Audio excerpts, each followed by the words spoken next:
Hi friends, അസ്സലാമു അലൈക്കും. Welcome back to my channel.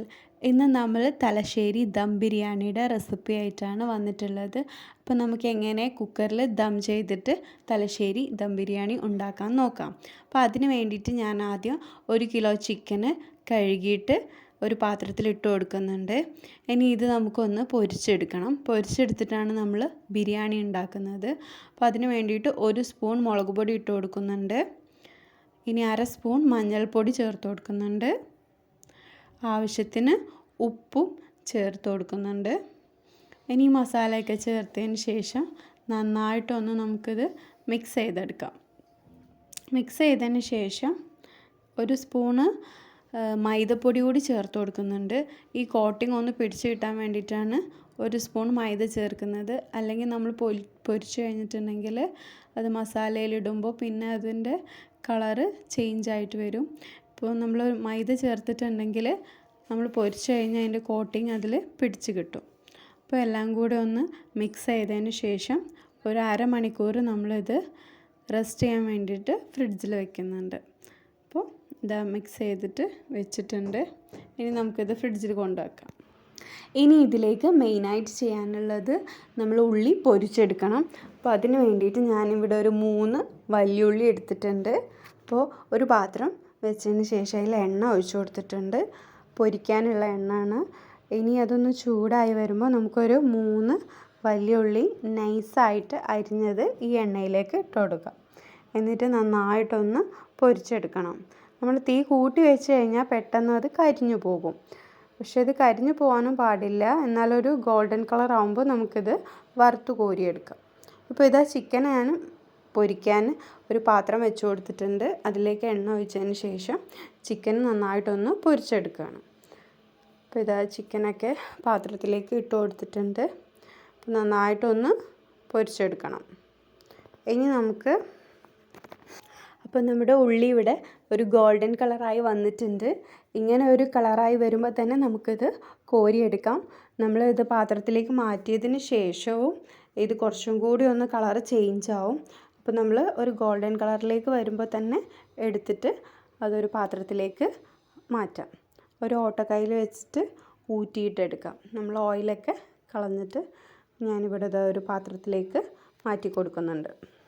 ഇനി അടുത്തതായിട്ട് നമുക്ക് ബിരിയാണിയിലേക്കുള്ള മസാല ഉണ്ടാക്കാൻ വേണ്ടിയിട്ട് ഒരു കുക്കർ എടുത്തിട്ടുണ്ട്. ഇതിലാണ് നമ്മൾ ദം ചെയ്യുന്നത്. അപ്പോൾ നമ്മൾ ഉള്ളി പൊരിച്ചിട്ടുള്ള ആ ഓയിൽ ഇതിലേക്ക് ഒഴിച്ചു കൊടുക്കുന്നുണ്ട്. ഇതിലാണ് ഞാനിപ്പോൾ ഉള്ളി വഴറ്റിയെടുക്കാൻ പോകുന്നത്. അപ്പോൾ ഇതാ ബാക്കി വന്ന ഓയിൽ ഒഴിച്ചതിന് ശേഷം ഒരു 3 വലിയുള്ളി ഞാൻ അരിഞ്ഞു വെച്ചിട്ടുണ്ട്.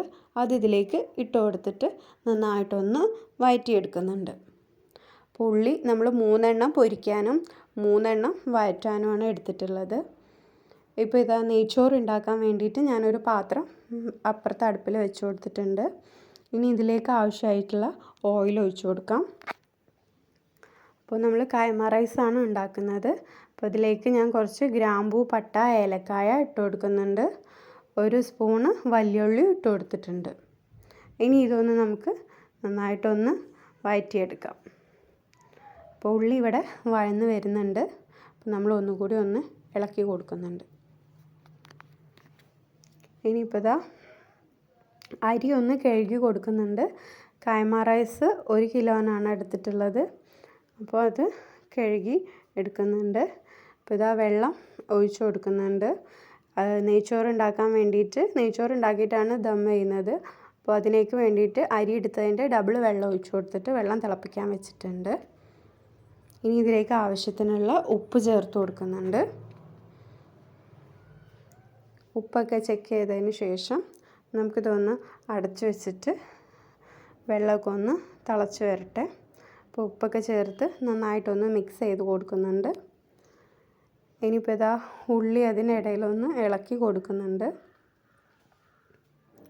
ഇനി ഉള്ളിയിലേക്ക് നമുക്ക് കുറച്ച് പച്ചമസാല ചേർക്കാനുണ്ട്. വെളുത്തുള്ളി, ഇഞ്ചി, പച്ചമുളക് ചതച്ചത്, ഇതിനാണ് പച്ചമസാല പറയുന്നത്. ഒരു 3 പച്ചമുളകും 1 ബൾബ് വെളുത്തുള്ളിയും 1 പീസ് ഇഞ്ചിയും കൂടി ക്രഷ് ചെയ്തിട്ട് ഇട്ട് കൊടുത്തതാണ്.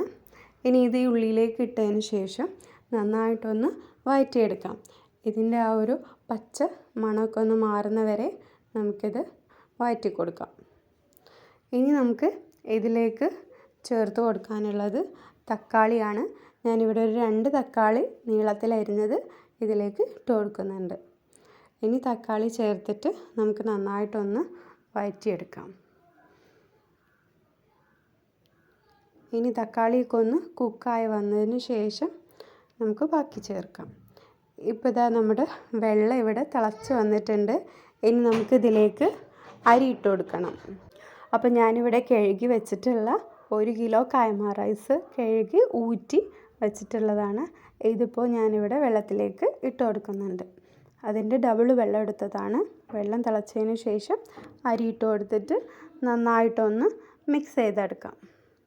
അപ്പോൾ ഉപ്പൊക്കെ ചെക്ക് ചെയ്ത് നോക്കിയിട്ടുണ്ട്, കറക്റ്റാണ്. ഇനി നന്നായിട്ടൊന്ന് മിക്സ് ചെയ്ത് കൊടുക്കാം, ഇല്ലെങ്കിൽ ചോറൊക്കെ കട്ട പിടിക്കാനുള്ള ചാൻസ് ഉണ്ട്. അപ്പോൾ അരി ഇട്ട പാടെ തന്നെ നമ്മൾ നന്നായിട്ട് മിക്സ് ചെയ്ത് വെച്ചിട്ടുണ്ട്. ഇനി ഇത് അടച്ച് വെച്ചിട്ട് നമുക്ക് കുക്ക് ചെയ്യാം, ഹൈ ഫ്ലെയിമിൽ കുക്ക് ചെയ്യാം. ഇനി ഇപ്പോൾ ഇതാ തക്കാളിയൊക്കെ നന്നായിട്ട് ഉടഞ്ഞ് വന്നിട്ടുണ്ട്. ഇനി നമുക്ക് ഇതിലേക്ക് മസാലപ്പൊടികൾ ഇട്ട് കൊടുക്കാം. മസാലപ്പൊടിയായിട്ട് ഞാൻ ഈസ്റ്റേണിൻ്റെ മസാലപ്പൊടിയാണ്, ബിരിയാണി മസാലയാണ് ചേർത്ത് കൊടുക്കുന്നത്. ഒരു 2.5 സ്പൂണ് ബിരിയാണി മസാല ചേർത്ത് കൊടുക്കുന്നുണ്ട്. അഡീഷണലായിട്ട് വേറെ പൗഡറൊന്നും ഇട്ട് കൊടുക്കുന്നില്ല. അപ്പോൾ നമ്മൾ ഗരം മസാലയാണ് ഇട്ട് കൊടുക്കുന്നതെന്നുണ്ടെങ്കിൽ ഒരു നുള്ളു മഞ്ഞൾപ്പൊടിയും 1 സ്പൂൺ മല്ലിപ്പൊടിയും ചേർത്ത് കൊടുക്കാം. ഇനി ഇതിലേക്ക് ആവശ്യത്തിനുള്ള ഉപ്പ് ചേർത്ത് കൊടുക്കാം. അപ്പോൾ ഞാൻ ചിക്കൻ പൊരിക്കുമ്പോൾ ഉപ്പ് ഇട്ടിട്ടുണ്ട്. ഇനി ഉള്ളിയിലെയും മസാലയിലും ഇനി നമ്മൾ ഇതിലേക്ക് തൈര് ഒഴിക്കുന്നുണ്ട്, അതിനും കൂടിയുള്ള അളവിൽ ഉപ്പിട്ട് കൊടുക്കുന്നുണ്ട്. ഇനി ഉപ്പിട്ടതിന് ശേഷം നന്നായിട്ടൊന്ന് വഴറ്റി കൊടുക്കുന്നുണ്ട്. അപ്പോൾ ഇതാ മസാലയൊക്കെ നന്നായിട്ട് വഴന്ന് വന്നിട്ടുണ്ട്. ഇനി നമുക്ക് ഇതിലേക്ക് പൊരിച്ച് വെച്ചിട്ടുള്ള ചിക്കന് ഇട്ട് കൊടുക്കാം. അപ്പോൾ നമ്മൾ ആദ്യം തന്നെ പൊരിച്ച് വെച്ചിട്ടുള്ള ചിക്കന് ഇതിലേക്ക് ഇട്ട് കൊടുക്കുന്നുണ്ട്. ആ ഓയിലൊക്കെ ഇതിലേക്ക് ഒഴിച്ചു കൊടുത്തിട്ടുണ്ട്. അപ്പോൾ ആ ഒരു ഫ്ലേവറൊക്കെ കിട്ടും. പൊരിച്ച കോഴിയുടെ ഓയിലിൽ തന്നെ നമ്മൾ ഉള്ളി വഴറ്റി കിട്ടുകയാണെങ്കിൽ അതിൻ്റെ ഫ്ലേവർ മസാലയിലും കിട്ടും. അപ്പോൾ ഇതാ നന്നായിട്ടൊന്ന് ഉള്ളിയും ചിക്കനും കൂടി ഒന്ന് മിക്സ് ചെയ്ത് കൊടുത്തിട്ടുണ്ട്. ഇനി ഇതിലേക്ക് നമുക്ക് തൈര് ഒഴിച്ചു കൊടുക്കാം. പുളിക്ക് ആവശ്യമായിട്ടുള്ള തൈരാണ് ഒഴിച്ചു കൊടുക്കുന്നത്. ഒരു പാക്കറ്റിൽ ഒരു 1/2 ഭാഗം തൈര് ഒഴിച്ചു കൊടുക്കുന്നുണ്ട്. അപ്പോൾ നമ്മുടെ പുളിക്കനുസരിച്ചിട്ട് തൈര് ചേർത്ത് കൊടുക്കാം. നമുക്ക് നാരങ്ങ വേണമെങ്കിൽ 2 നാരങ്ങയും കൂടെ പിഴിഞ്ഞൊഴിച്ച് കൊടുക്കാം.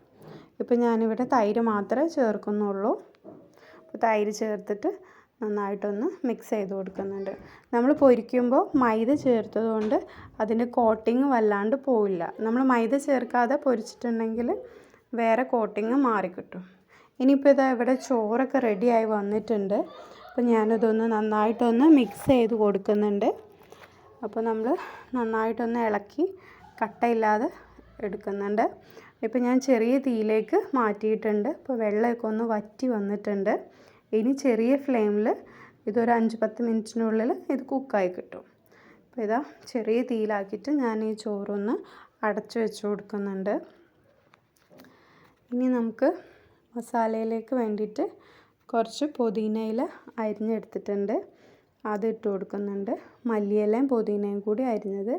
ഇനി നമ്മൾ പൊരിച്ച് വെച്ച ഉള്ളിയിൽ നിന്നും പകുതി ഉള്ളി നമ്മൾ മസാലയിലേക്ക് ഇട്ട് കൊടുക്കുന്നുണ്ട്. ബാക്കി പകുതി നമ്മൾ ചോറ് ദം ചെയ്യുമ്പോൾ ലെയറായിട്ട് ഇട്ട് കൊടുക്കാനുള്ളതാണ്. അപ്പോൾ പകുതി ഉള്ളി ഞാനിപ്പോൾ ഇതാ നന്നായിട്ട് കൈകൊണ്ട് ക്രഷ് ചെയ്തിട്ട് ഇട്ട് കൊടുക്കുന്നുണ്ട്. അപ്പോൾ നമ്മൾ അരിഞ്ഞു വെച്ചിട്ടുള്ള മല്ലിയിലയും പുതിനയിലയും കൂടി ഇതിലേക്ക് ഇട്ട് കൊടുത്തിട്ടുണ്ട്. അപ്പോൾ മസാല റെഡി ആയിട്ടുണ്ട്. ഇനി നമുക്ക് ചോറ് ഇതിന് മുകളിലേക്ക് ദം ചെയ്യാൻ വേണ്ടിയിട്ട് ഇട്ട് കൊടുക്കാം. അപ്പോൾ ചോറ് ഇതാ ഒരു 90% കുക്കായി കിട്ടിയിട്ടുണ്ട്. ഇനി നമ്മൾ ദം ചെയ്യുമ്പോഴാണ് ബാക്കി വേവ്. ഇപ്പോൾ ഇതാ ചോറ് മസാലയുടെ മുകളിലേക്ക് ലെയർ ചെയ്തിട്ട് ഇട്ട് കൊടുക്കുന്നുണ്ട്. ഫസ്റ്റ് ലെയർ ഇട്ട് കൊടുത്തതിന് ശേഷം കുറച്ച് നമ്മൾ ഉള്ളി പൊരിച്ച് വെച്ചതും ഇട്ട് കൊടുക്കാം. പിന്നെ കുറച്ച് ഗരം മസാലയും കൂടി ബിരിയാണി മസാലയുടെ പൊടിയും കൂടി അതിന് മുകളിൽ ഇങ്ങനെ തൂവി കൊടുക്കാം, ഒരു ഫ്ലേവറിന് വേണ്ടിയിട്ടാണ്. അപ്പോൾ ഇതാ ഫസ്റ്റത്തെ ലെയർ ഞാൻ ഇവിടെ ഇട്ടിട്ടുണ്ട്. ഇനി അടുത്ത ലെയറിൽ വീണ്ടും ചോറ് മുകളിൽ ഇട്ട് കൊടുക്കാം. എന്നിട്ട് അതിൻ്റെ മുകളിലും പൊരിച്ച് വെച്ചിട്ടുള്ള ഉള്ളിയും ഇട്ട് കൊടുക്കുന്നുണ്ട്. കുറച്ച് ബിരിയാണി മസാല ഇട്ട് കൊടുക്കുന്നുണ്ട്. പിന്നെ മല്ലിയില പുതിന ഇലയും കൂടി ഇട്ട് കഴിഞ്ഞപ്പോൾ നമ്മുടെ ദം ഇവിടെ റെഡി ആയിട്ടുണ്ട്. കുക്കർ മൂടി വെച്ചതിന് ശേഷം വിസിൽ ഊരിയിട്ടാണ് ചെറിയ തീയിലാക്കിയിട്ട് ഒരു മുക്കാൽ മണിക്കൂറിന് ശേഷം നമുക്ക് അതിൻ്റെ മുകളിൽ കൂടെ ഇങ്ങനെ ആവി വരുന്നത് കാണാൻ പറ്റും. അപ്പോഴാണ് നമ്മൾ വിസിൽ ഇടുന്നത്. ആദ്യം വിസിൽ ഊരിയതിന് ശേഷം ചെറിയ തീയാക്കിയിട്ട് ഒരു മുക്കാൽ മണിക്കൂർ ഓരോ അളവിനനുസരിച്ച് മാറും. അപ്പോൾ നന്നായിട്ട് പ്രഷർ പുറത്ത് വരുമ്പോൾ നമ്മുടെ ദമ്മ് റെഡി ആയിട്ടുണ്ടാവും. ഇപ്പോൾ ഇതാ തീ കത്തിച്ച് കൊടുക്കുന്നുണ്ട്. ചെറിയ ഫ്ലെയിമിലേക്ക് മാറ്റിയിട്ടുണ്ട്. ചെറിയ തീയിലേക്ക് ഏറ്റവും സിമ്മിലേക്ക് ഇട്ട് കൊടുക്കാം. ഒരു മുക്കാൽ മണിക്കൂർ നമുക്ക് വരുന്നത് നോക്കാം. ഇപ്പോൾ ഇതാ നന്നായിട്ട് പ്രഷർ വന്നതിന് ശേഷം ഞാൻ ഓഫ് ചെയ്ത് കൊടുക്കുന്നുണ്ട്. ഇനി ഒരു 2 മണിക്കൂറിന് ശേഷം നമ്മുടെ ബിരിയാണി ഇതാ ഇവിടെ റെഡി ആയിട്ടുണ്ട്. നന്നായിട്ട് ദമ്മ് വരും. നമ്മൾ അടുപ്പ് കറക്റ്റായിട്ടുള്ള പാത്രം ഇല്ലെങ്കിൽ നമുക്കിങ്ങനെ കുക്കറിൽ വെച്ചിട്ട് ചെയ്യാവുന്നതാണ്. സിമ്പിളായിട്ട് ചെയ്തെടുക്കാം. ആവിയൊന്നും പുറത്തേക്കൊന്നും പോവില്ല. അതിനുള്ളിൽ തന്നെ നന്നായിട്ട് ദമ്മ് ചെയ്തിട്ട് ആ ഫ്ലേവറൊക്കെ അതിനുള്ളിൽ തന്നെ ഇരിക്കും. അപ്പോൾ നമുക്ക് പാത്രം ഇല്ലാത്തവർക്ക് വേണമെങ്കിൽ ഇങ്ങനെ ചെയ്തെടുക്കാം.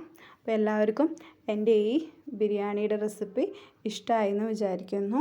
അപ്പോൾ നമ്മൾ പാത്രം ഇല്ലയെന്ന് വിചാരിച്ചിട്ട് ഉണ്ടാക്കാതിരിക്കുന്നവർക്കൊക്കെ കുക്കർ വെച്ചിട്ട് വേണമെങ്കിൽ നമുക്ക് ദം ചെയ്തിട്ട് ബിരിയാണി ഉണ്ടാക്കിയെടുക്കാം.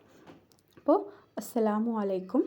എല്ലാവർക്കും തലശ്ശേരി ദം ബിരിയാണി ഇഷ്ടമായെന്ന് ഞാൻ വിശ്വസിക്കുന്നു.